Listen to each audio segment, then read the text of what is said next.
जिंदाबाद जिंदाबाद जिंदाबाद आसाम मुख्यमंत्री जिंदाबाद দিয়েছে और আমার বিশ্বাস কি আপনাদের সহায় সহযোগিতা থাকবে আর আমি 2 সালের মধ্যে ব্রিজটা কমপ্লিট করে দিব ঠিক আছে আপনাদের সহায় সহযোগিতা থাকবেন কি না থাকবেন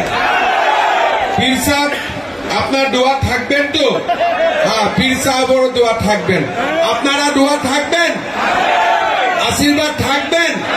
ঠিক আছে 2 সালের ভিতরে এটা হয়ে যাবে আমি আবার আসবো 2 সালের পিছে এটা ফিটা কাটার জন্য ঠিক আছে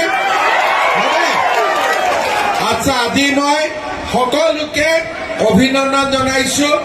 একটা বড় হাত চাপৰি কৌশিক রায় জন্য কেন কৌশিক রায় আমাকে বারবার বলছিলাম কি এই ব্রিজটা বহুত বহুত ইম্পর্টেন্ট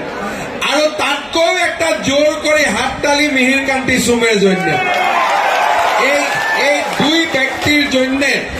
আজ আপনারা এই ব্রিজটা পাইছে ঠিক আছে আপনারা সবাই আমাকে আরো একবার অভিনন্দন আর আপনারা আমাকে দোয়া করতে থাকেন আশীর্বাদ করতে থাকেন আরো যে কাজ আছে আপনার জন্য করার জন্য আমি চেষ্টা করব ঠিক আছে